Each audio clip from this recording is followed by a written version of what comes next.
All right, it's Wednesday, April 16th, 2025. We're here for the Benton-Franklin Health District Board meeting. At this time, I'll call the meeting to order. First order of business is executive session for approximately how much time? 10 minutes. 10 minutes. I'll ask the board, Eric, and Lee. That's all. And Jeanette. Thank you.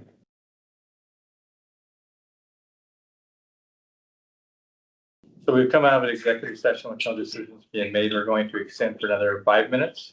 So into executive session on the same RCW code. Thank you.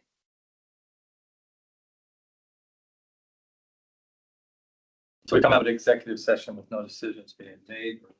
On to the approval of March 19th regular board of health meeting minutes. Carol, Chairman, I'll move approval of the meeting minutes of March 19th. A motion, do we have a second? I'll second. Second. All in favor, signify by saying aye. Aye. Aye, motion passes. Janae, you had comments? Yeah. So, So before we get to the public comment period, one of the requests that has come forward is for us to clarify some of the requirements around the public comment period. This is something that when you look at what's on our agenda right here, this is something we developed during the pandemic as a way to help guide not only public participants, but anybody that might be coming forward to make requests to the board. And so what we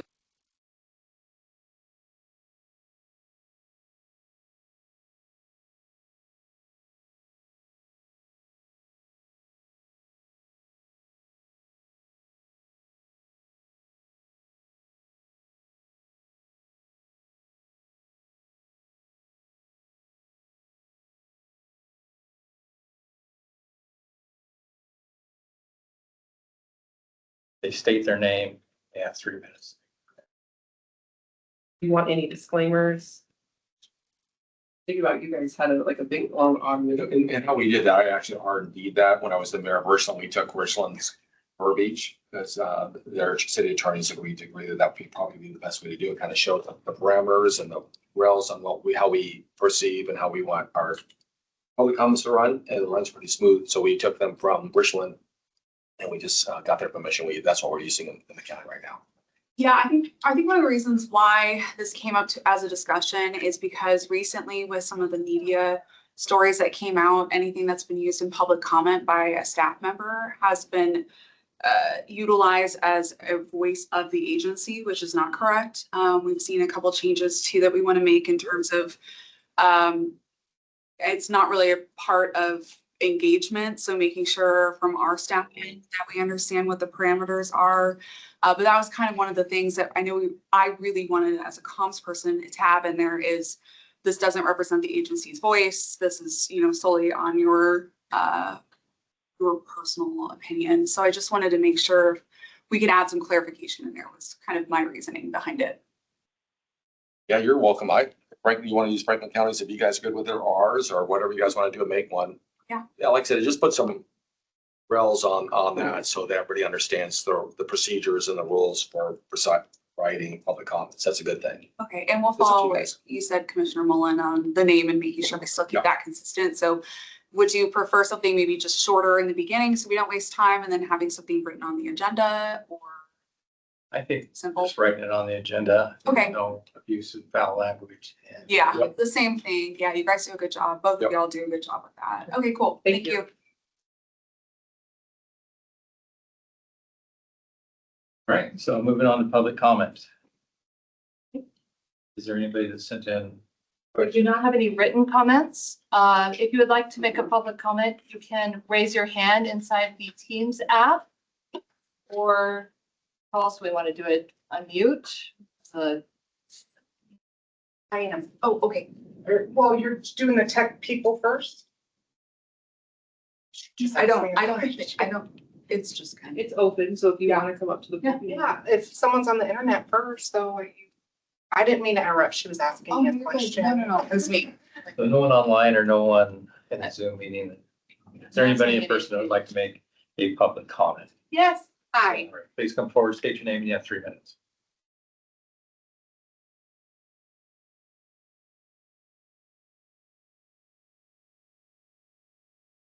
Three minutes from when I get to the podium. hang on, I gotta set my timer. I don't want to go over. You're with me. It's technology today, I tell you.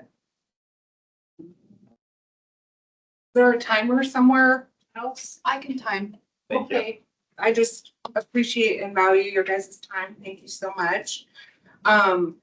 I was asked if I could remove my phone when you guys were in executive session. I'm sure your legal counsel told you that it is actually against the law to record without people's permission or consent. So just to make that clear, I'm here today to follow up with a meeting that I was supposed to attend on November 12th of 2021. I can't cover everything within 3 minutes as it pertains to the health and Excuse me, safety. could you please state your name? Oh, Nicole Carby with Carby Consulting LLC. Sorry, I thought I had already done that. My apologies. So with that, I will be forwarding you guys the documents that were already provided for the town hall on that day, so we can pick up there as it pertains to COVID and public safety and the health and safety of our children. I'm sure we're aware that the governor doesn't have any medical wherewithal, that he relies on the health department's information. And it was my intent of coming forward that day and had been working with Dr. Amy Person for some time up till that point and making the matter on public record. So with that, I'm asking the board if they can add me to the agenda for next month, because it's way more than 3 minutes, and I'm sure you guys would agree. I will provide you the documents via email, hopefully within the next week or so. I'm doing some other things politically, but you guys will get the documents, so then that way they will be available via public records request at that same time, so no one can use the excuse anymore that it's media and agendas and why isn't the media reporting on this. I will also be posting, as soon as I provide that email to you, on my Facebook page under Nikki Carby, blue checkmark verified, on X, as well as True Social, so people know that they can then start requesting those records, just to make sure there's open, transparent communication and that there's a bridge between social media and regular media so that the story gets told. And just in closing, do want to add that because I've came forward, Benton County has come forward and taken my children, a fight I have been fighting, excuse me, for the last 2.5 years. They used a law where I was only supposed to have my children gone for 60 days.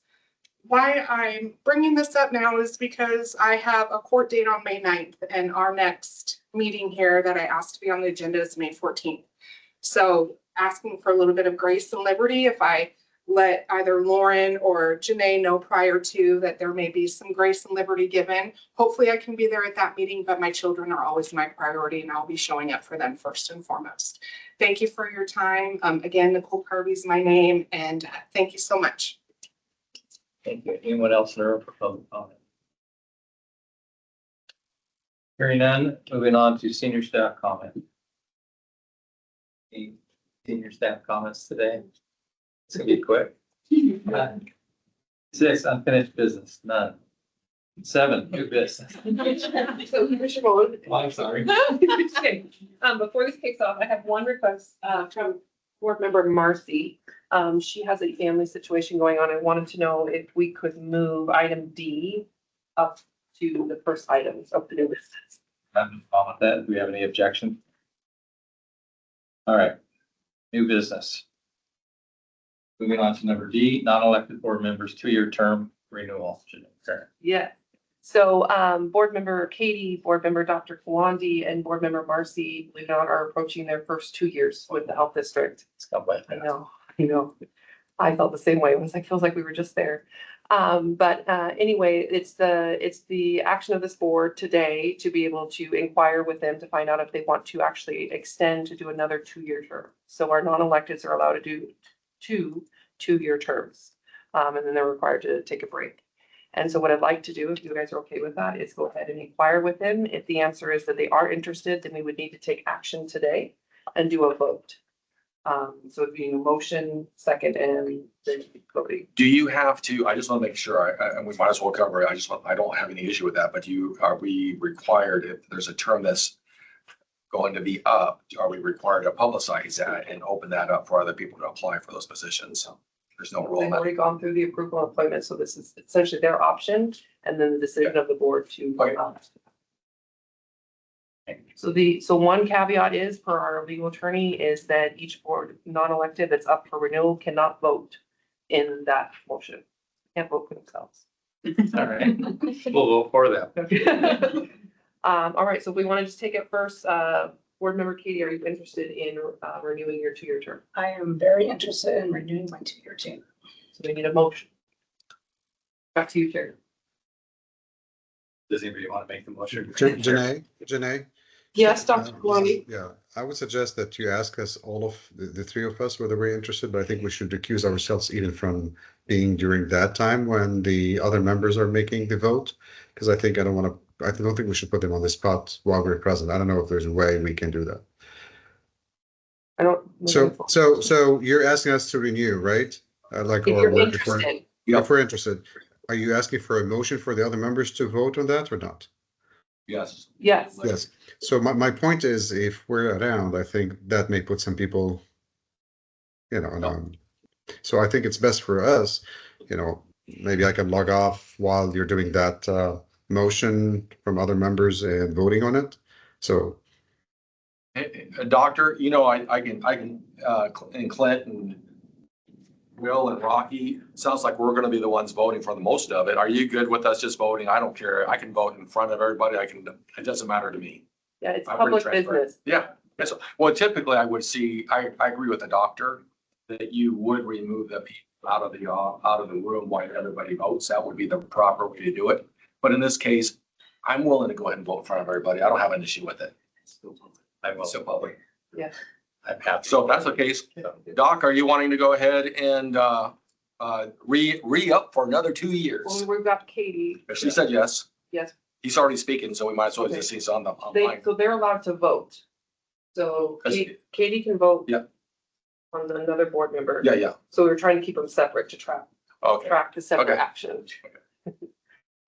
We want to find out if all members are. Yeah. Well, sure. Absolutely. That's what I'm So saying. board member Marcy, are you interested in renewing your board member for the next 2 years? I am willing to renew for 2 years. Board member Dr. Kawandi, are you interested in renewing your board member role for the next 2 years? yes, I am. Sure, right. No, Carol's not actually till Next late year. this year. Yeah. I'm a late comer. Yeah. Okay, cool. Absolutely. So I need 3 So- separate motions. All right. You want the chair to make the motions? No, if you would invite. Okay, I will at this time entertain a motion. I'll make a motion that all 3 board members that are up for, you want me to say that by name? Yeah, because then we can track to make sure that Katie doesn't vote for herself. Okay. Not to say that she would.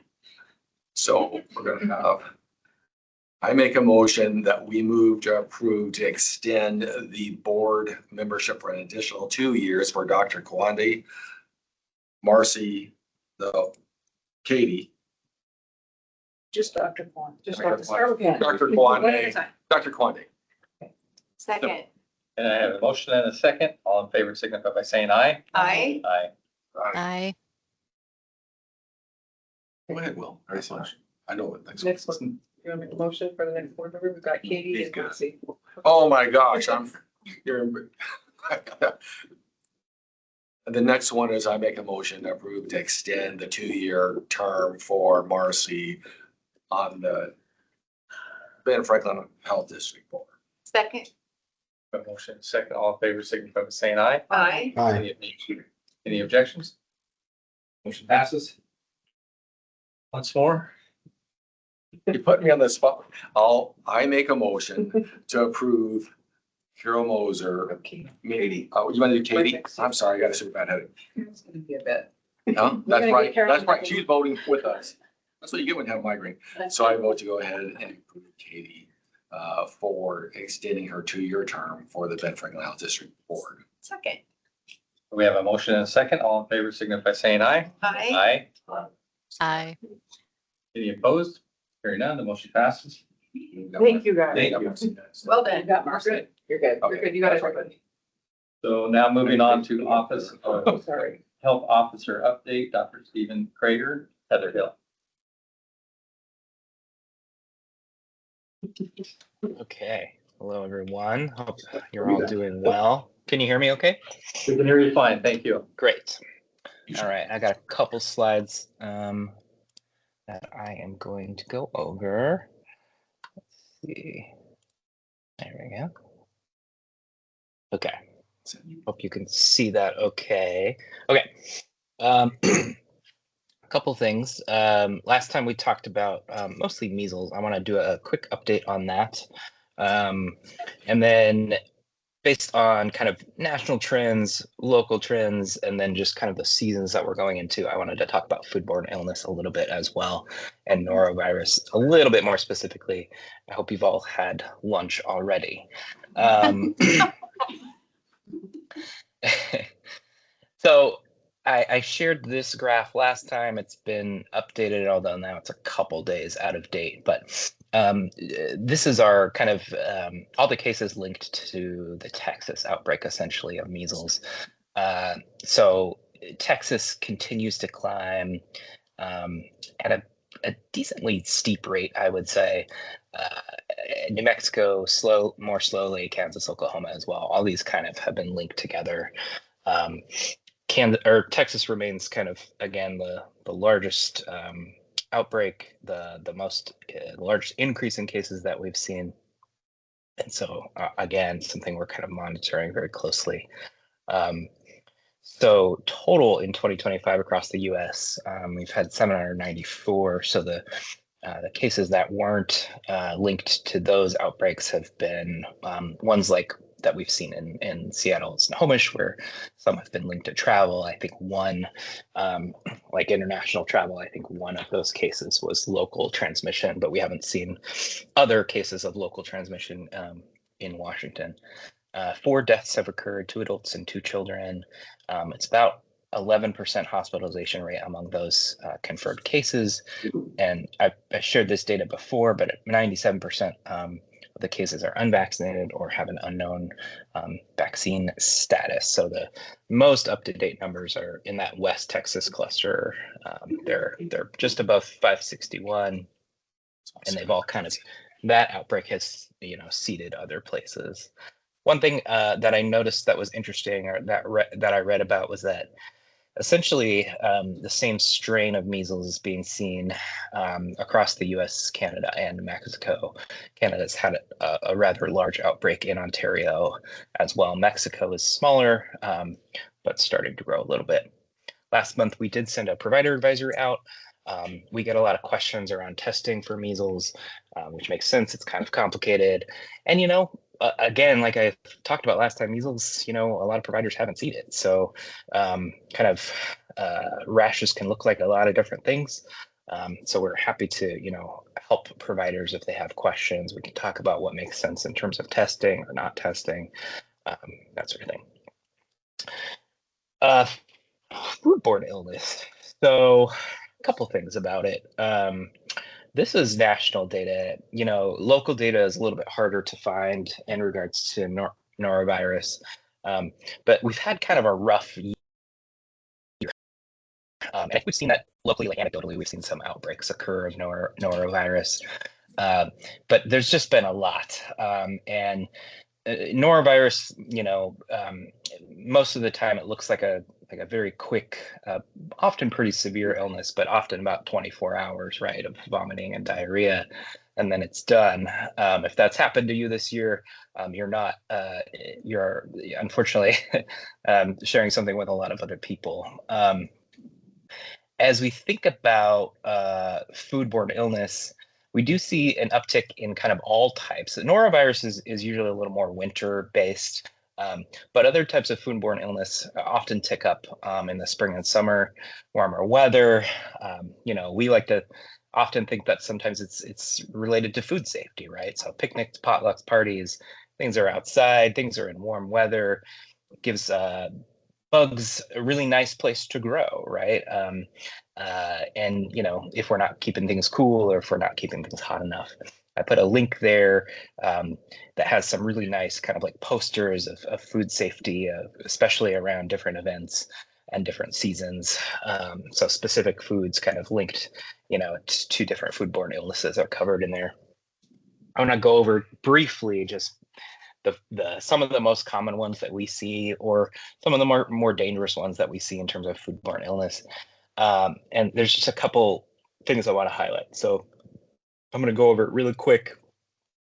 If you want to read more about these pathogens, I can send you all sorts of fun stuff, but I'm not gonna go into in-depth. I think one of the big takeaways is that there's actually a lot of different types of things that can cause foodborne illness, right? We have bacteria, we have viruses, we have parasites.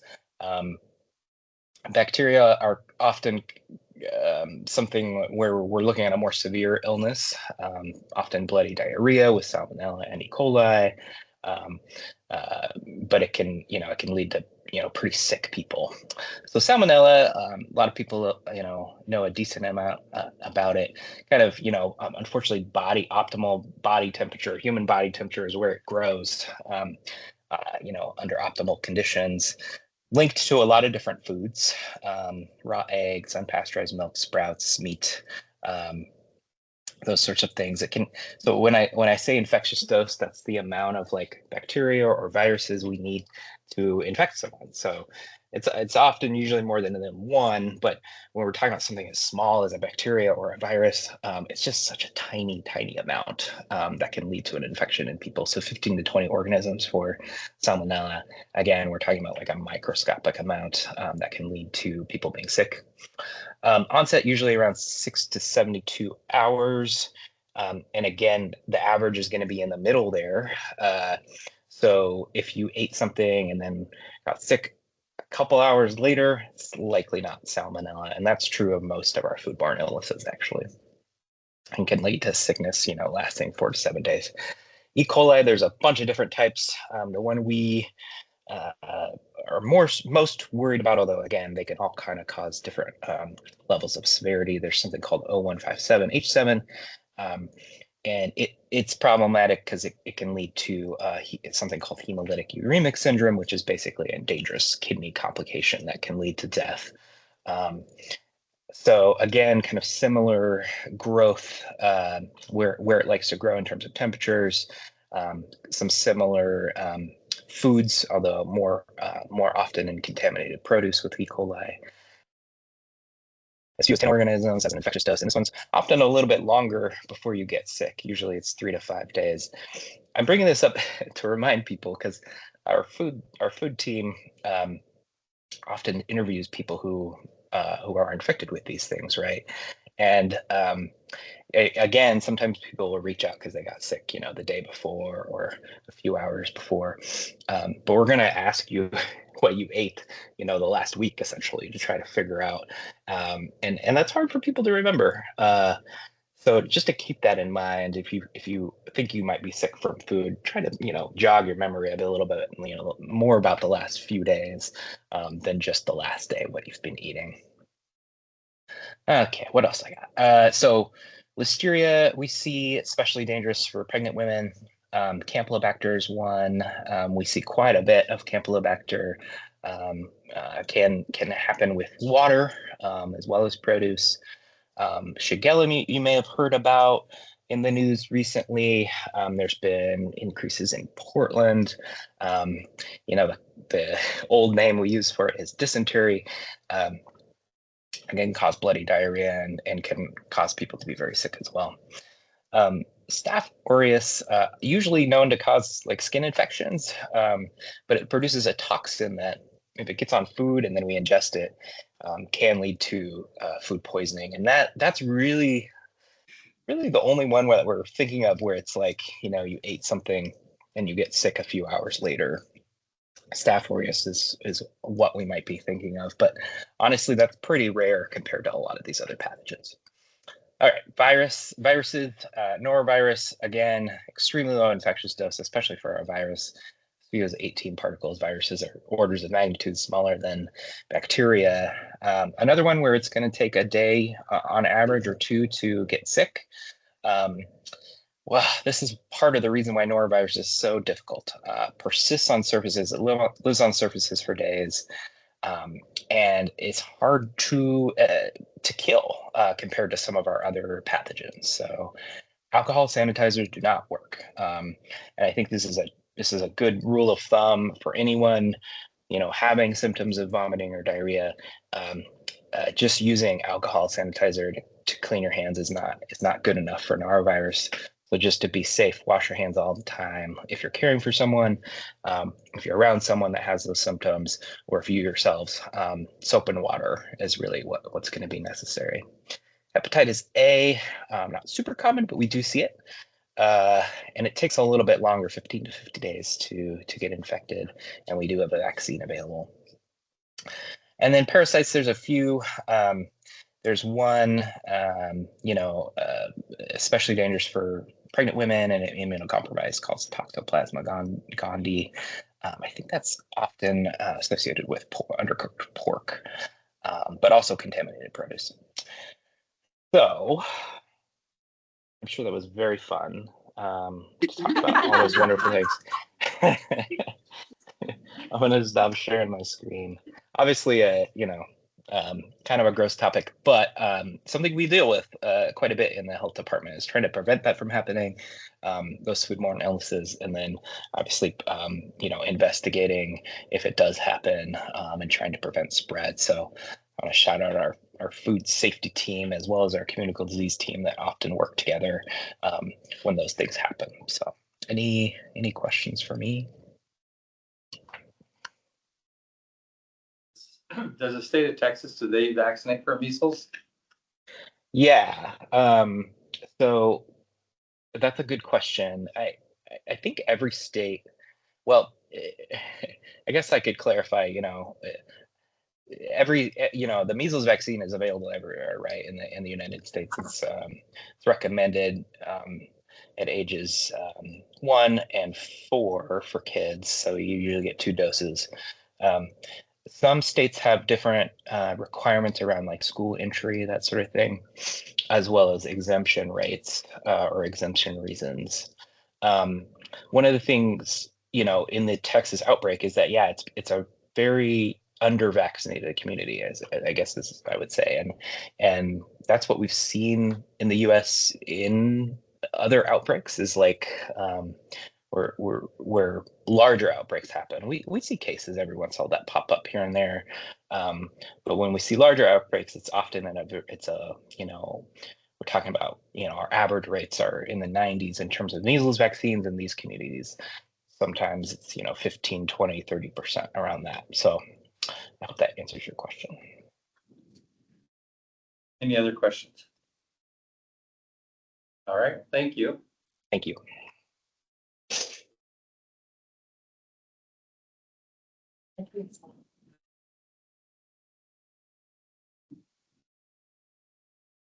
All right, moving on to public health approaches to housing and homelessness.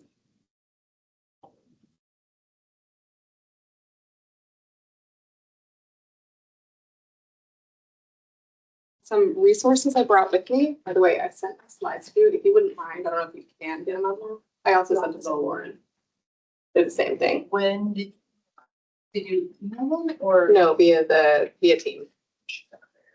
Anyway, I have some resources for you guys to look at. You don't have to look at them right now. You don't have to look at them all, but if you want more context as to what I'm speaking about today, I have some national level resources, some state level resources that provide context into what the situation for housing and homelessness and housing instability looks like here. So, and all of these data sources I kind of touch on today too. So give it a second if you don't mind. Yeah. Sorry for the delay. PDF, so it'll be a little wonky, but we'll get there. Sorry about that, guys.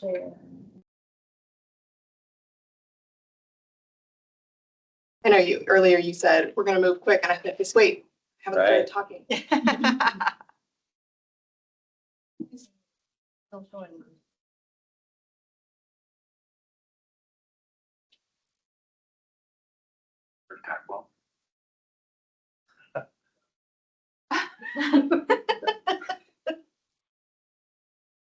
Hey, Dr. Krager, are you still sharing your screen? It's showing him. Looks a little highlighted. He's pinned. I don't think so. Spotlighted. Thank you. It's, I saw him click. I knew we'd all figure. He's not pinned or spotlighted for me. I can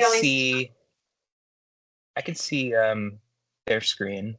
I can see Lauren or your screen, Lauren. Housing instability and homelessness. Maybe you might need to. No, for some reason it's just, okay, hold on. There we go. We got it. Thank you. Okay. My name is Honor Crawford. I'm the Community Health Improvement Plan Coordinator here at BFHD. Amy, Dr. Person, you guys know, I'm sure. She's going to be chatting about our introduction of our new housing and homelessness data dashboard toward the end of this. But I thought that I would provide kind of an overview of, again, housing instability and homelessness in the state and our local context, just to kind of establish a baseline before we move into the dashboard. Oh. Is that okay? Yes. We're just trying to figure out who's, I think it's yours. Well, I can move on as like you guys are totally fine. I'm just going to go over what we're going to talk about. So again, talking about some basic information, we'll talk about the current trends on homelessness nationally, statewide, locally. We'll look at how homelessness is measured. We'll identify the drivers and outcomes and costs associated with homelessness. And then again, we're going to introduce our new data dashboard.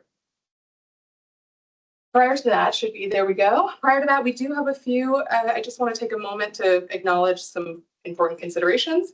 So whether we like it or not, language shapes perception about policy and major events and issues that are happening. So we tend to use person first language when we talk about homelessness. We say people experiencing homelessness, and it's not necessarily about being politically correct. It's more about a respect for human dignity and a commitment to seeing individuals as more than their current circumstances.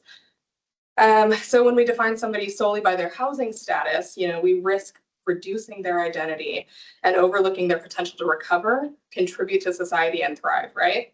So clear and respectful language reinforces personal dignity and helps shape public attitudes and policies that are both compassionate and effective. So I'd just like to include that in there when I'm talking about this issue.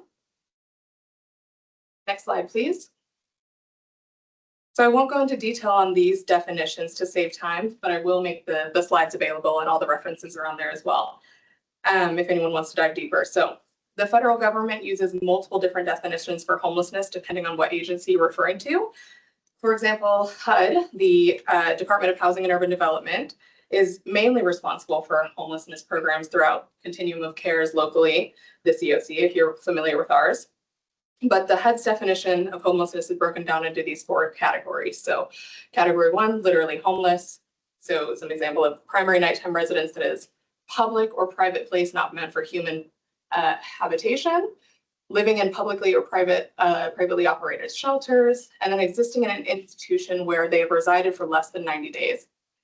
Category 2, imminent risk of homelessness. So their residence might be lost within 14 days of application for assistance, et cetera, et cetera. And we can advance, please. Category 3 is homeless under other federal statutes. Category 4 is fleeing or attempting to flee domestic violence.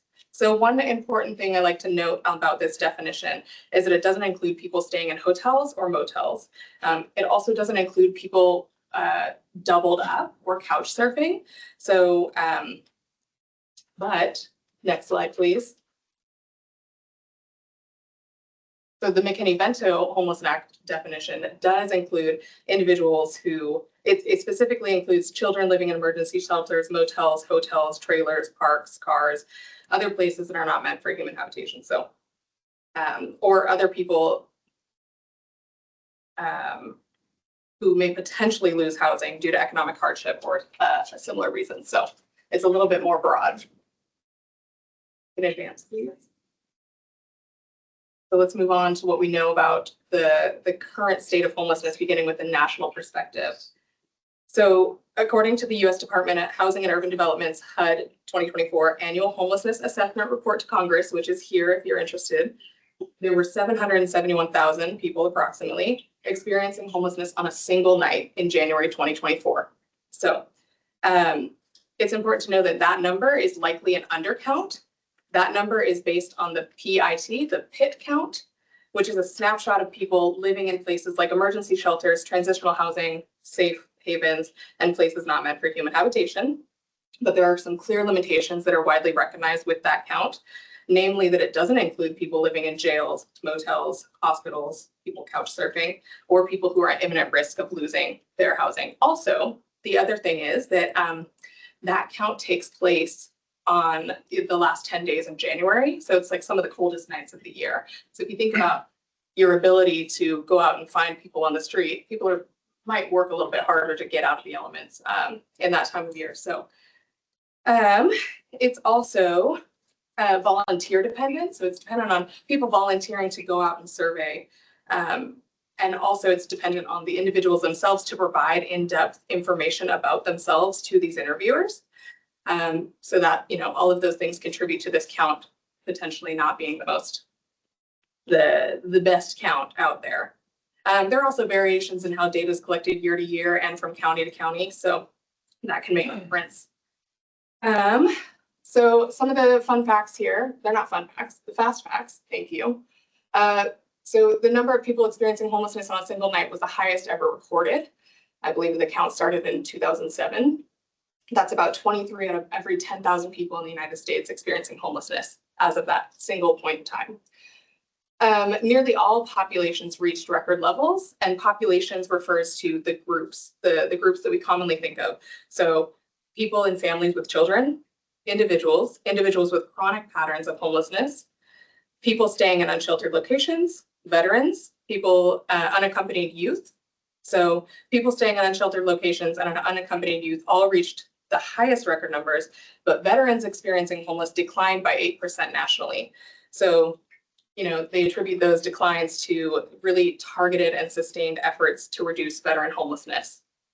So we also do see, though, that nearly 150,000 children experienced homelessness as of the 2024 PIT count, and about 1 in every 5 people experiencing homelessness was over 55.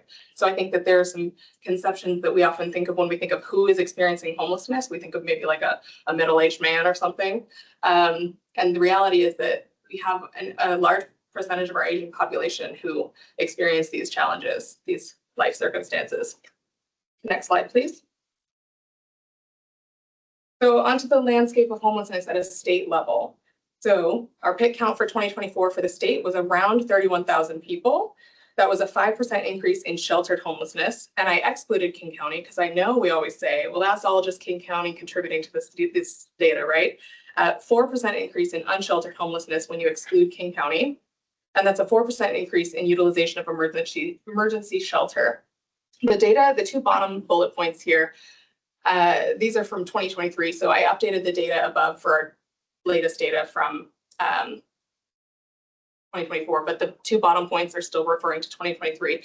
But at that time, the Department of Commerce was projecting that the state would need over 1 million new homes in the next 20 years and over 90,000 emergency shelter beds to meet demand. So the most reliable data in the state has indicated that homelessness peaked in 2023 in Washington and has at least stabilized, if not declined, slightly since then. One of the things I mentioned, the flaws with the PIT count. There are other measures that we use to count homelessness, and I'll talk about them in the next slide. But one of those other ways that we capture that data is through the snapshot of homelessness, and that's a supplemental report to the point in time count. And the supplemental report, the snapshot, estimated that approximately 157,000 people in the state were experiencing homelessness in 2024. So significantly higher than what the PIT count is able to capture. This equates to about 2% of Washington's population. Next slide, please. And finally, to our neck of the woods. This data, so I used the 2024 PIT counts there, the first little bullet point, and then the other bullet points are from the snapshot of homelessness to provide that supplemental information. So you'll see our PIT count numbers are pretty low. Like that seems, we could tackle that tomorrow and be done with that, right? 2024 PIT counts show for Benton County, 95 individuals experiencing homelessness. For Franklin County, 48. But when we look at the snapshot of homelessness, which is I'll talk about it on the next page. But for the snapshot, we have about 2,700 people in Benton County and 2,500 for Franklin County. And that's unstably housed, not just homeless. Homeless only, we're looking at 1,800 for Benton and 1,600 for Franklin County. As you know, I'm sure the Tri-Cities Union Gospel Mission is wonderful and great, but it is the only homelessness shelter in Tri-Cities. And they saw in 2023 a 30% increase in their service utilization. So one thing I like to point out locally is our vacancy rate. So our vacancy rate is around 6% right now, but a stable vacancy rate is around 7%, and that's a rental vacancy rate, by the way. But a stable vacancy rate is around 77%, and Washington has historically been lower, having a vacancy rate of around 5 to 7%, 5 to 3%. So, you know, we're around there. But when you have a lower vacancy rate, it means that even people without barriers, you know, without financial constraints, who have the freedom of choice to choose where they want to live, when you have such a low vacancy rate, it means that those people are going to struggle to get housing of the types and the choice that they would like at the price range they would like. So Benton County has a 6.9% vacancy rate. Franklin County has a much lower vacancy rate at about 3%. Combined, they have a vacancy rate of 5.8%. Next slide, please. So the counts, I told you I would tell you what those mean. But You just need to keep on. It died. oh no. Okay, well, I mean, you can look at the slides later. Again, like I said, the materials will be available to you. The different counties. It's still showing. Said. Yep. Do you want me to continue? Am I good? Yeah. Okay, great. Yep. Okay. So we use something called HMIS, which is the Homeless Management Information System. And so those COCs that I mentioned, the continuums of care under the Department of Commerce, right? They operate and they use data from HMIS. HMIS is collecting information on people experiencing homelessness in our area, including information about their characteristics and their service use patterns. It's people who are touching the homelessness response system. So if you interact with a service provider, they're reporting their data to HMIS. And then we have this network of who's using and utilizing which services and programs. And so HMIS is the course of a year into that system. The other thing I mentioned was the snapshot of homelessness. And that's twice a year. The Washington State Department of Commerce releases that snapshot, and it's from state administrative data systems. The point in time count I already mentioned, that's the count of people experiencing homelessness on a single day in January each year.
We've lost sound online for the last few minutes.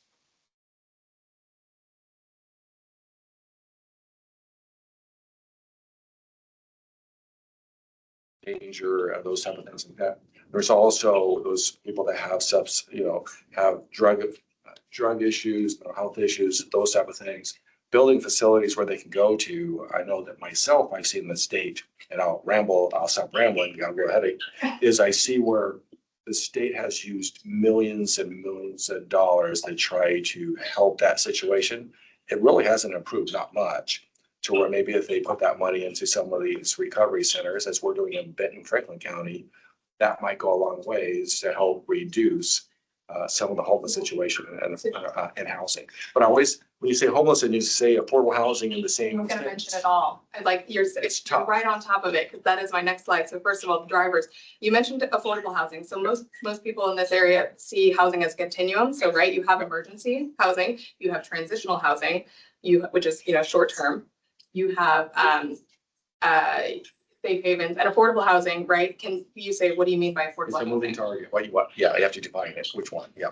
Yeah, so what I mean is affordable housing and you also mentioned housing types. So you mentioned multiple things, the affordability, the types. And so when we're looking at that, we're looking at like Costco's doing a great job right now, right? They're looking into building more multifamily and middle housing.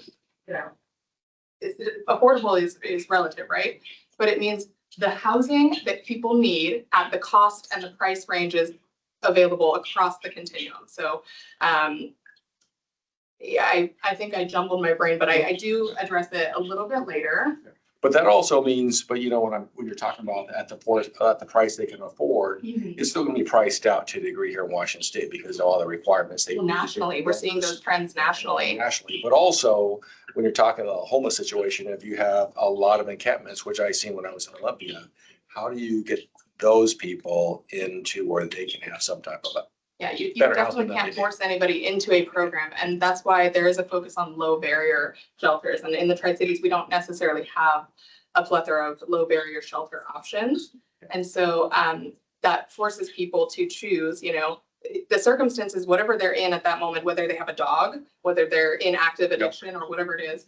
I don't think that's a word. But anyway, so I'm Yeah, getting you on a challenging different to topic, but I was waiting okay. until you got your thing back up. I might address it, and also I have additional slides that I didn't include today's presentation, but they might address that. And also the resources I have here too definitely go in depth into that. So, and there's a great book of recommendation I have for you too. So yeah, wonderful. Okay.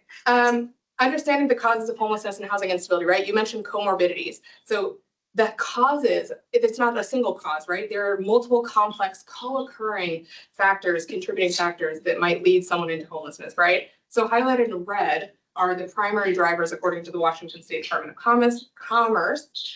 Issues, it's important to know, issues like addiction, mental illness, and poverty are precipitating events and not necessarily root causes. So while these other drivers might destabilize, right? All these other factors in somebody's life that is, that's going on, they might destabilize their housing situation. They're acting as a catalyst to homelessness, but they may not be the root causes. And so they don't appear to be meaningful drivers in the increase in homelessness. So ultimately, it's not the result of bad luck or poor personal choices. I think that's what we're really trying to emphasize is that it is ultimately, it's not an individual failing, it is a systems failing. We don't have enough houses to meet demand. We simply don't. Nationally, statewide, locally, we don't have enough housing. And the data dashboard actually shows what percentage of housing supply we have to meet demand. And you'll see that we're lacking in some areas. In fact, I do have a chair analogy here that I would love to share with you if you'll indulge. A good one. Oh, okay. Maybe I won't share it then. I'm not going to share it. But the point of the chair analogy is it's a game of musical chairs, right? Just like in musical chairs, everybody's trying to find a chair. It's not about the person that's got a broken leg, a gimp leg, they can't get around and find a chair. It's that there aren't enough chairs for everybody to sit in. So it's a tight housing market that accentuates these individual vulnerabilities, like, mental health and these other things. So next page, please. And I promise you, I'm almost there. I might not have. Again, how we speak about populations powerfully affects our attitudes and beliefs, and then the policies we create about these things. And so I'd like to point that out again. Next slide, please. And then again, the need to address these things moves beyond altruism. This isn't just for us wanting to be positive, great members of society. It's beyond altruistic. You know, both housing instability and homelessness have these profound and wide-ranging health impacts. You know, you see increased morbidity and mortality in these groups. There's psychological stress due to trauma incurred on the streets or in shelter.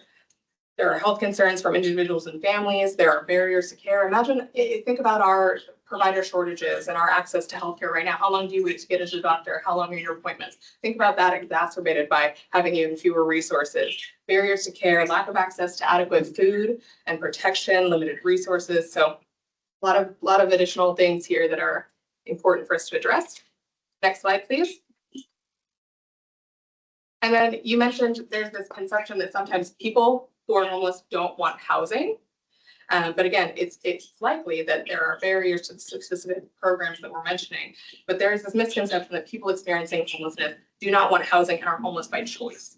But research doesn't support that. The research shows that people want safe, affordable housing. The problem is they struggle to access it. So there was a survey in 2016 in Seattle that surveyed those people on the street that maybe you saw experiencing homelessness.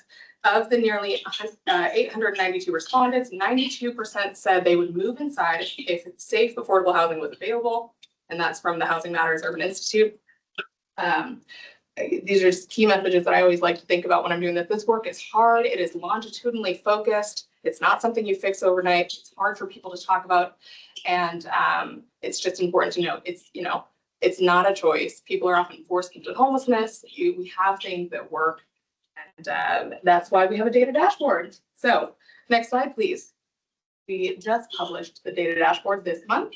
We want to ensure that people, members of the public, you guys, our staff, people, decision makers have this data accessible to use to make those decisions. It also is a CHIP goal. Like I said, that's my role here at the health district. And then just making sure that we're enhancing our partnerships with the best available data that we have. So without further ado, I'll hand it over to Amy and I'll stop gabbing. Once again, real quick, like I said, this is an important issue. I totally get it. I'm 100% on how to fix it. I think that we need to find a solution to it. But once again, I know personally from listening to law enforcement, listening to judges, a lot of the homeless that we have in Benton County, they have opportunity, whether they have a substance issue or a mental health issue, they have been provided the opportunity to get housing, and they're given that housing.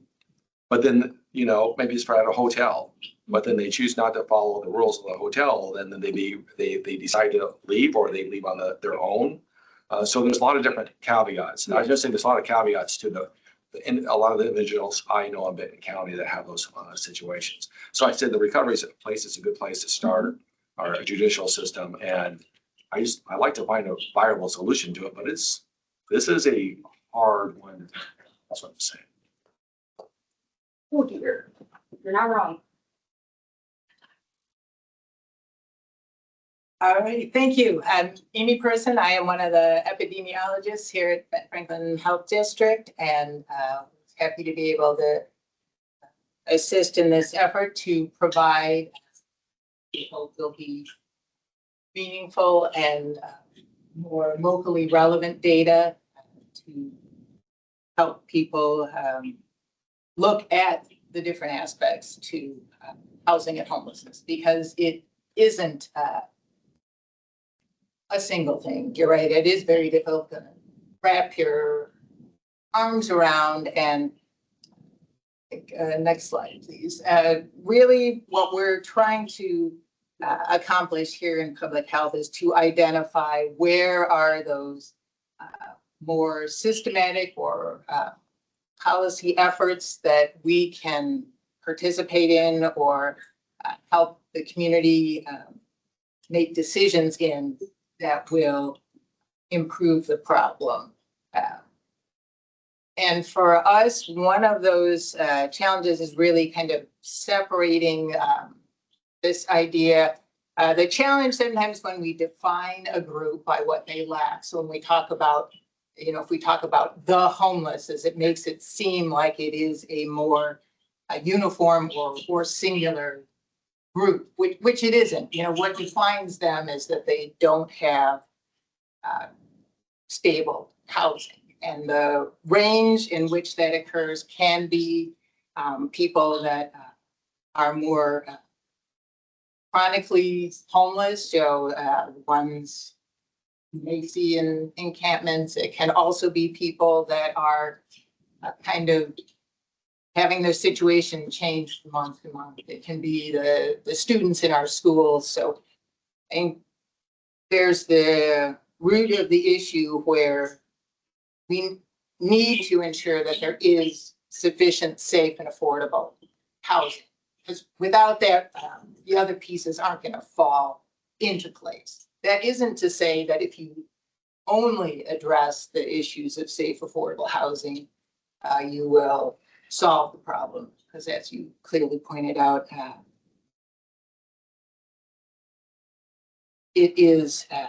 there is kind of that wide range. And so for that reason, our housing and homelessness dashboard starts with looking at those issues around housing availability and housing affordability. So where most of this data is not data that the health district itself collects. We're using data from the census, from the Washington Center for Real Estate Research, and from the Washington Department of Commerce. And when we're looking at affordability, they talk about the Housing Affordability Index, which I've discovered from our kind of sharing this dashboard with other partners is a little bit of a nebulous thing to try to indicate what it means to sort of have a number of 100 or a number of 80 or a number of 130. So I just want to have a quick example. In 2020, the median house price in our area was about $307,000 monthly. Mortgage costs about $1,105. So in Benton County, the average, the median income was $69,000. In Franklin County, it was $71,000. And so in both counties, the housing affordability index was 130 or higher. So families and individuals were making enough in order to be able to afford their housing. If we look now in 2024, the median home price $426,900 with a monthly mortgage of $2,215. So it's about doubled in those 4 years. Income's gone up maybe 20–30%. So median income in Benton County, $87,000, in Franklin County, $96,400. And our affordability index numbers have dropped to 82 in Benton County and 91, Franklin County. So what that's showing us is that for families interested in buying homes, homes are becoming less affordable. We see it's even more so for the first time buyers. It's kind of our lower graph. And then, part of where the system kind of snowballs on itself is if your average income families are struggling to find affordable housing, then they move into housing that's less expensive, and then that makes it even more difficult for the first time buyers. This page also shows our cost burden households. So how many, what percent of our households are spending more than 30% of their monthly income on housing costs? And you can see that the numbers in Franklin County rising a little higher than Benton County. The sort of wide colored regions behind there are just to show that we do have some larger margins of error because of our smaller county sizes. And on the dashboard, you can kind of drill down by year and by location if you want to see in more detail. Next slide, please. When we look at the availability, again, that affects our affordability. The Washington Affordable Housing Advisory Board has their goals set for trying to ensure that the types of housing that we're building or permitting is going to meet the needs of all individuals or families that are looking to buy housing. So when we look in our area, in terms of the total number of housing units, we're actually, we don't do that badly at meeting what's kind of our estimated needs. Where we struggle more is in our middle housing, and so that would be our duplexes, townhouses, those kinds of things, and our multi-housing units. Again, part of this is to try to identify where are the policy changes or rule changes we can make to, try to make this type of affordable housing more available. And if we look at our housing permits in terms of our multi-housing permits, that bottom one in the right-hand corner, we can see that I'll say that's where we've seen a positive sign, particularly in Franklin County, that there has been a significant increase in the percentage of their permits that are for multifamily housing. So, I think that's where we're also seeing different regulations in terms of, accessory dwelling units and looking at other options or, sizes of things in order to look at how we can make that housing available. Next slide, please. The second one is our map, and this one, if you look at it on the website, is still not loaded. I think we encountered some mapping issues that we'll be working on trying to improve. But again, what we try to emphasize with this is that it's not a uniform problem. Census tracts are areas where there's higher rates of poverty, so our more darkly colored areas there, not surprisingly, are the ones where we see a higher percentage of families and households who are paying more than 30% of their income on housing. Next slide, please. And then the fourth page is, again, it's showing our counts, and the point I'd like to make with this is that the information we have on who's experiencing homelessness or who is unstably housed, we really have no way of knowing the whole picture, or even if we're really counting all the correct groups. What we can count are the groups that are being counted. So we have our point in time count. We have the additional data that Commerce collects, that it draws from Medicaid data, from the Housing Homeless Management Inventory Survey data, and from other economic service data. And then our schools report number or percentage of their students that are experiencing homelessness. So again, what we're trying to represent with this is that it's not a single group, and sometimes the stigma that we associate with talking about the homeless, enforces that. Because we don't do that when we talk about helping with food security. We don't talk about the hungry as a single group. We understand that people who are hungry, they're not getting, the sufficient calories and nutrition that they need, but we recognize that the reasons for that could be multitude. And again, in public health, because we're population health based, we're looking at what are the things that as a community, the policies that we can kind of put in place to help reduce that issue. And then the final page, next slide, is just our data sources and key terms.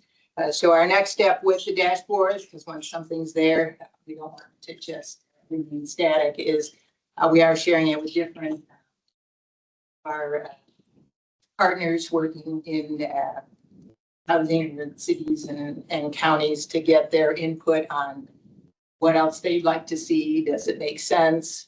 And then my goal is to also be adding some rental data. That's a little bit harder to come up with kind of a uniform way that it's been tracked.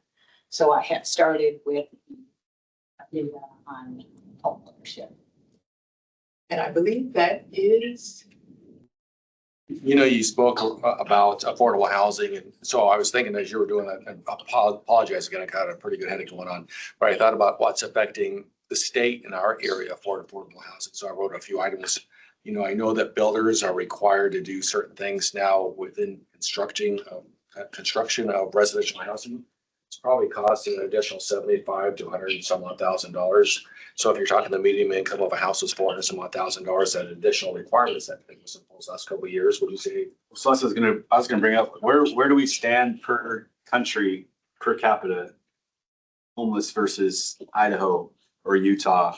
Do you know any of that? We do. I don't have it off the top of my head, but I will say it is overregulated. That's not something we're saying is. No, I know. Yeah, it's not your guys' fault. Yeah. What I'm saying is Washington State. So I have a friend that I went to high school with in Idaho. Does the same thing I do over in Idaho versus here. Mhm. He's building a building that's $150 a square foot. I build the exact same building over here, 275, $350 a square foot. Yeah. It's because of our energy code that I don't agree with as a builder. That's what's making it so expensive for homes and for people to live here in the state, is because, again, if the whole world went energy independent, it only changes the degree 0.08%. So I get building some stuff, but the way that our state is requiring and mandating us to build more expensive, get to the energy code, to make it more expensive, it's $80, $150 more a square foot to build here than it is in Idaho or even Utah or Nevada. The new administration, the new governor is focusing on land use, right? And permitting procedure processes, fees, all of those things. There is regulation. People understand that. And there is. There's other items too. No, I agree. I totally understand that. So that was I just think we're on one. the same page. Yeah, we are. So that's just one of them, I think, is if you're talking about average medium income, a medium sales price, once again with this headache, about 400 some odd thousand, that would drop it down to 300 some odd thousand. Obviously, the current interest rates are also hurting first-time home buyers and zoning limitations on multifamily within Benton County, I know for sure is one of them. The decrease in residential lots, because the decrease in residential lots, believe it or not, there is a decrease in residential lots available for certain type of housing within Benton County. I know that. So then if we go to that, then there are also limitations on the GMA Growth Management Act that if we free that open, that would allow more lots to be able to be built on with cheaper dirt. Because once again, the lots are one of the driving forces. Once they get scarce and they're only able to build certain things in those areas, the price of homes dramatically go up.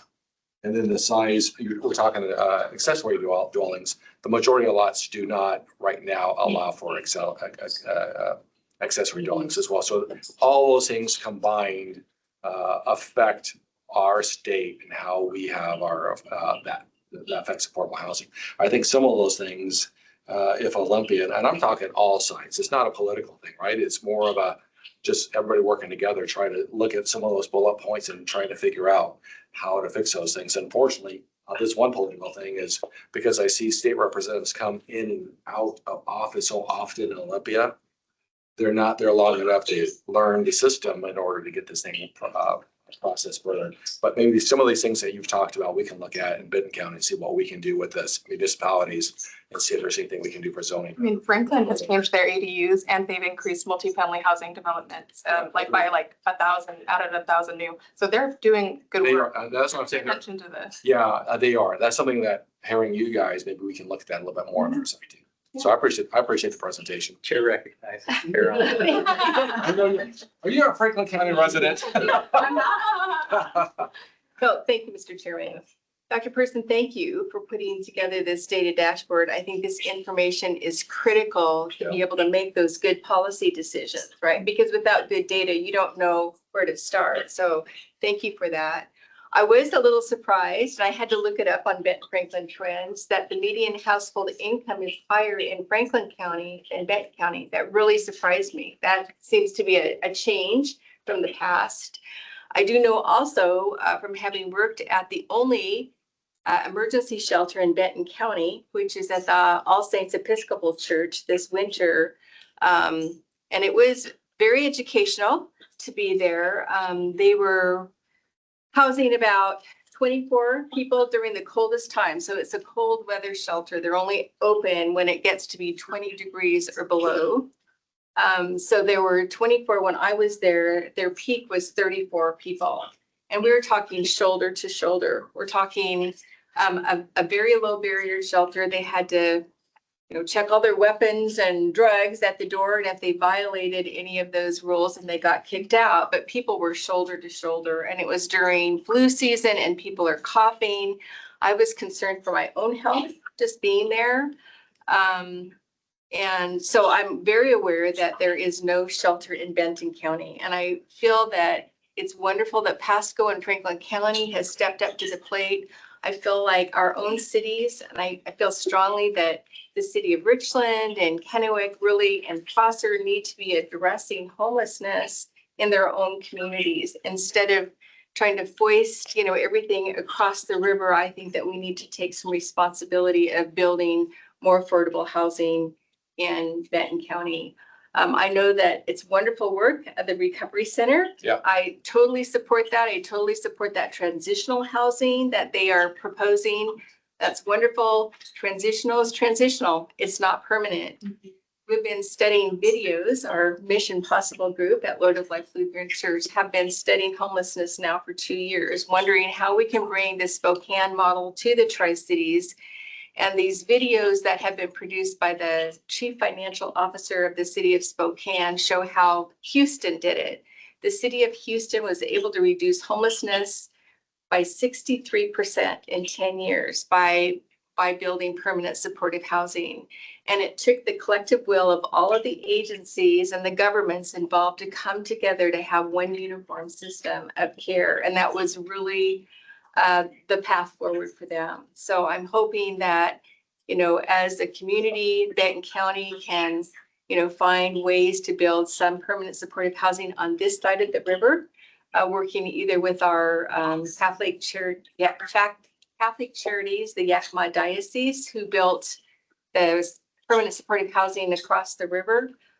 So this is something that I too am very passionate about, and I hope that Benton County can look at this data and find some reasonable solution. I think we can. I mean, I went through one that you could reduce right off the bat, depending on how you do it, with some of the limitations or some of the extra things they have, that builders have to do.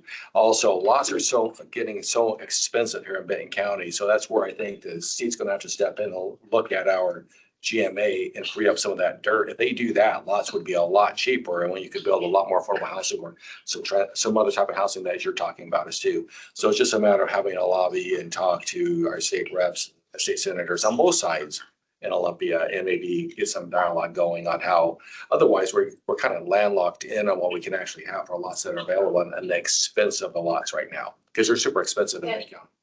I totally agree. Yeah. And I'm very, very concerned. We just had a guy come into our church yesterday when we were meeting, and he had just gotten laid off from Hanford. He was one of the federal employees that got laid off. And so he was looking for money. I think that there's going to be a lot more of it. We've got 38% of our population that is living under the federal poverty level in Benton and Franklin counties. So I think we need to address the situation, just like everybody else, as soon as possible. Stated that the average house in Franklin County is 400,000, 480, something like that, I think, was it? So as a landlord, and I own multiple units, I have to get 1%. So if a $400,000, I buy a house for 400,000, it rents for 4,000 a month. Well, if that's 30% of your income, you have to make $120,000 to afford that rent. Yeah. I have no desire to buy any more rentals because of all the increased taxes, regulation, and rent control. I have no desire to own any. It doesn't pencil out anymore. No, and I think, I don't know if people realize, but when your taxes go up, the rent goes up. And even using my house as an example, I pay over $700 a month just for my taxes on my house. Well, they were only 400 3 years ago. It's unsustainable. And you know, Rocky, I've talked to a lot of developers that would like to go ahead and build more affordable housing. But right now, to be honest with the cost of lots and the cost of construction and their energy efficient things, and a lot of them have good hearts, but right now they're like, I can't do it. I can't make any money or even to break even. So it just doesn't pencil out anymore. And I don't think people realize that. I know we're talking about that, but that's another fact of that's another big lift on how do you get developers and builders to build if it doesn't pencil out for them to do something, Go to other states. and that's what they're doing. Yeah. Sorry, I mean, that's just the truth of it. We're being very 100%. No, I'm Transparent 100%. I hear you about the Growth Management Act and and I've heard people say, why don't we just build out? There's all this land in Franklin County, just continue to build out. Well, all the services and things that people need access to are in. So what is our planning, right? For making sure that what's our transit look like? Do we have great public transit in Tri-Cities to continue to build out? Like, I don't know that we do. I don't think we, the word sprawl, I hear sprawl. I'm not for the sprawl word or sprawling, but I think there's parts of those areas where it'd be pretty close in those GMA areas, close enough this way. Otherwise, like I said, a lot of these lots and land that people are looking at and building lots, they're privately owned and they're just, the demand is just the price is up, but it's not gonna go anywhere other tthan just higher price built homes. Yeah, That's- I totally hear you. that's the problem. Concerns. They're all valid. It's real, so. This is a big issue, and like I said, I'm passionate on how we can fix it. I do, we should chat after. You should read my. And get builders like Mr. McKay here, where he can go ahead and actually pencil it out. Yes. Real quick too, for me, I'm building a building for another builder or for a farm. And it's the country's largest onion processing plant and warehouse. I built a building for him in 2013. The square footage price is over double. And it's because of the energy code, because I have to put solar panels on there now. I do all this other stuff where it wasn't required that back in 2013. So again, that's why I'm getting why affordable house. That's why I'd be curious to see, because we're the toughest state to build in the whole country. So that's be interesting to see where we stand per capita on homelessness. Yeah.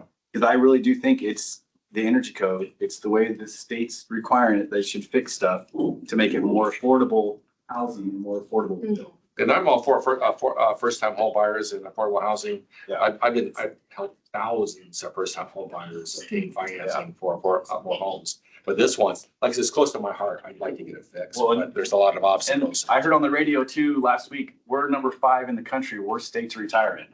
So that just goes to show our state is going backwards, not going forwards. Well, I think you can avoid sprawl though, because builders aren't gonna be able to afford this gas price to drive to the job site Well, and the and have all their mileage tax. employees drive to the job site and have materials delivered to the job site. And the when- mileage tax too. They're doing gas tax and the mileage tax. So it's not making. So you can see the whole big gamut of what it affects. I think Clint had some comment. Well, it was already said, that all the other taxes, this climate initiative and the gas tax, it's killing the people and their ability to make their payments on a house, a car, or whatever. The state is killing everybody's ability to survive and to exist. I agree. I mean, socialism works great till you run out of other people's money. So you can see this is a very hot topic, huh? Will we have access to the link to the data dashboard then? The dashboard is on our website. Oh, it is. So, yeah, if you go on to just BFHD.gov and under tab for data. We'll follow up with some links. Yeah, community, but yeah, it's publicly accessible, except for the one with the map. That's And still- honors papers. I'd like to have those too. Thank you. All right, any further questions? Too. All right, well, thank you. for the Thank you. presentation. We always appreciate a good robust conversation. Public health is not easy, but it's important. All right, moving on to the budget update. Eric? Yeah, Eric's name's on it first. Make him talk. Okay. All right, Kyle Phillips, thank you. All right, just a quick 100-slide update for me. For our budget for the health district, we had a $17 million budget passed by you guys back in December. For our revenues, we've collected about $5 million in revenue, about 30% of our total budget. For our expenses, we've collected, or we've spent just over $3.9 million in budget, which is 26% of our budget. Our salaries and benefits, which make up the main chunk of that, was below 25% at 22%. So that helps us out a lot. Overall, our budget is looking pretty healthy, and that's my update for you guys. So, All right, any questions? Thank you. Thank you. Announcements. Me. And a Mo. I'm gonna make this speedy. Love the conversation. I think, shout out to Jane for all the work with the church, especially during the cold season. So that was really nice to have. But hey, data, some elected officials party, and we can maybe make some changes in our state. So it's just the beginning, especially for my role in public affairs. So this is a little bit lighter. I'll try to be quick with it, but we had Public Health Week, so I'm giving you a quick recap. It was last week, so next slide on that. We had a different theme for each day. So Monday, you can see maybe a couple familiar faces. Aaron's not in here anymore, but Aaron and Bailey. It starts here. Your health is our mission. So our school environmental health team inspects our local schools. And since 2021, they've inspected over 110 K-12 schools, 42 labs, plus playgrounds and tech shops, which I think is really interesting to hear their stories because it's auto body shops, it's agriculture, it's visual arts. Some of the things that they find is quite interesting. And especially with the labs, you can see up on the right-hand corner, there is some unsafe chemicals. I won't tell you what school they're from, but in 2022, 96% of unsafe chemical storage was found, 86 banned chemicals in our science labs, and also 92% improper disposal. So what the group has been doing has been making sure that they're improving some of the education and having consistent phone calls. Also, ongoing safety workshops and calls with schools and re-inspections has really helped. So we're really keeping our kids safe on levels that a lot of people probably in the community don't know. So as you can see, they're even testing out the playground equipment. That is part of their work, which is like a lot of time. So next slide on that, we have Tuesday. As you can see, Jim Coleman, who does a lot of our collection for our toxic algae, is right there in the middle of it. Climate action starts here, really championing for resilience for health was the theme on Tuesday. We're starting toxic algae season mid-June into November, so we're just getting geared up, ready for that. There's good stuff I know that's going to come from environmental health, so we really focus on that safe recreation. And since 2021, that's really when, as a reminder, when we saw the hit of toxic algae blooms, and in-house testing really offers cuts to costs and time.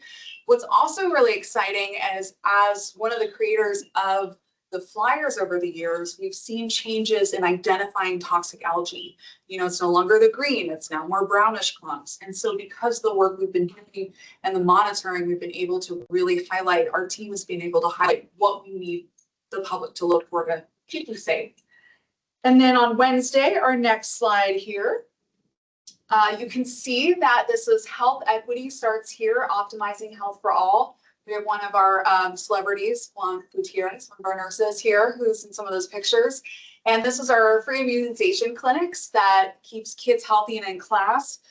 We so far have had 85 students and 183 vaccines. Most of those vaccines are MMR, they're polio, they're Tdap or DTaP, so whooping cough or diphtheria. So it's really, keeping kids in school. We've seen a lot of, especially how long it takes you to get to your provider. This is a no-cost clinic, and so it's been really offering some great stuff for our students who's ever interested in coming. Thursday, the next advocacy starts here, amplifying voices for public health. Some more celebrities. We've got Carla Prock in Washington, D.C.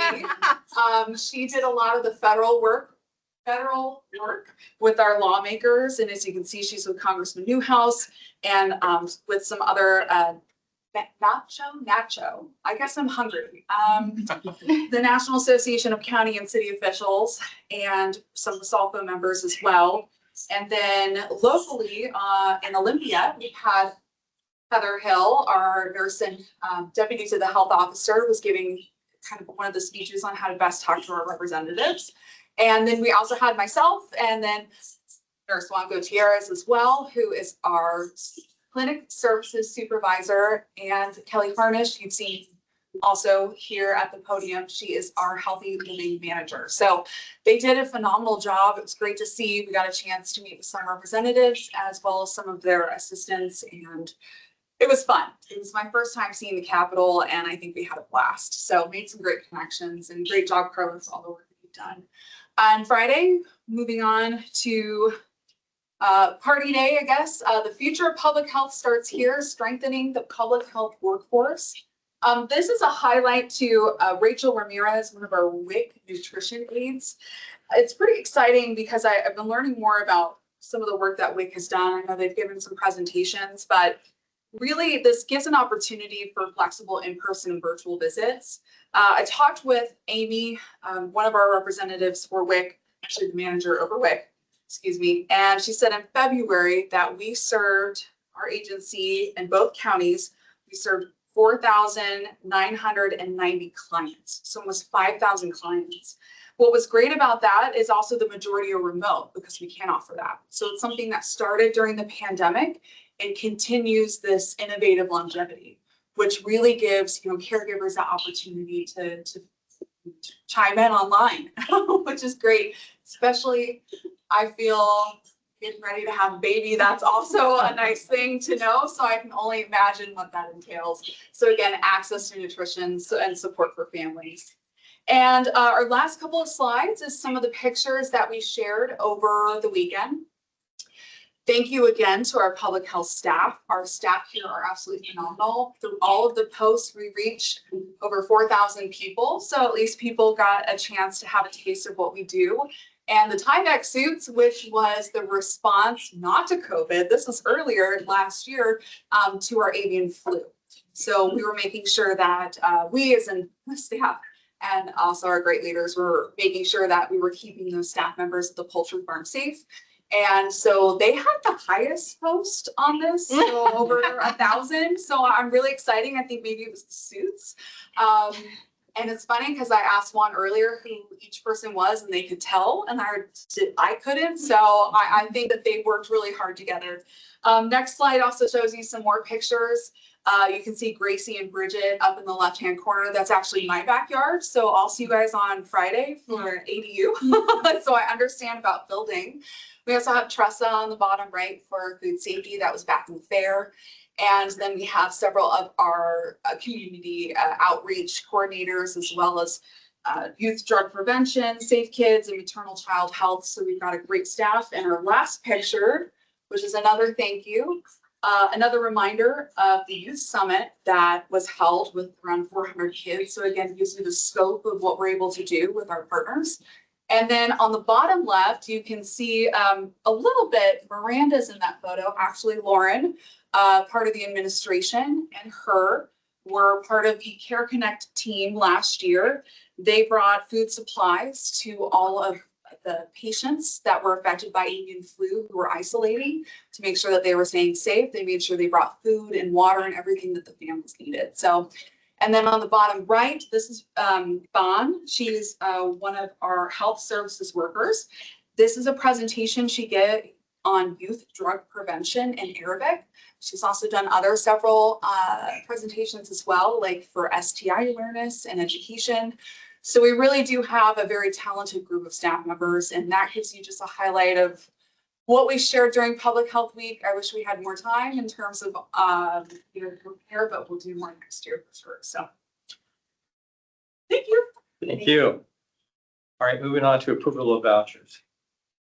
Looking for a motion.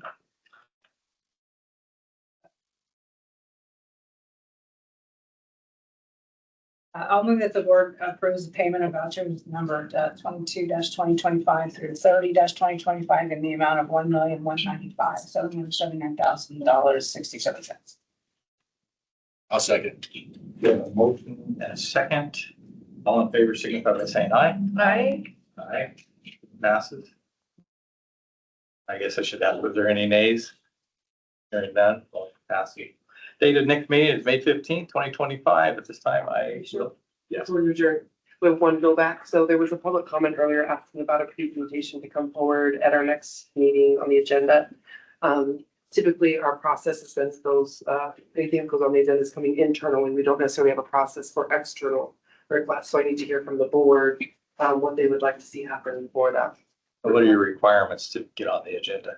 I put it back to the board to find out, at least from an external perspective, of what you guys would like to do. So any action you'd like to take. Will the materials be submitted ahead of time? What's the topic? And I guess that's. Yeah, I was trying to get some information on that earlier. My understanding is it's surrounding issues that have gone on in the pandemic, and whistleblowing and some concerns that need to be brought forward in the COVID pandemic. You don't have a procedure for that at this time. We don't have a precedence for. Normally, I know in Franklin County, we require 2 weeks ahead of notice to come before the administrator. Yeah. So. This would be precedent setting for us. This is the first time for us getting an external request in. So I just want to hear from you guys what you want how you want that process to go. You want to go ahead and review the material and stuff like that, you can shoot us an email. Yeah, absolutely. What do you think, Rocky? Yeah, sounds good to me. Okay. All right, I will follow up with this. You guys are the professionals. Okay. Is that review for the sake of considering the putting it on the agenda for the following meeting? Yeah, and what I can do is I can defer to the chair and the vice chairman. Yeah. Which is usually what I do when I'm preparing our internal packet anyway, and work with the two of them. Thank you. All right, thank you. Thank you. Any other business for the good of the county or the good of the health board? Hearing The that. news is with someone that during this whole time, I've been kind of off on this stuff, but I had a friend that was in surgery at 1 o'clock, and that's why I've been going in and out, and they're out of surgery and everything's all good. So that's Good to hear.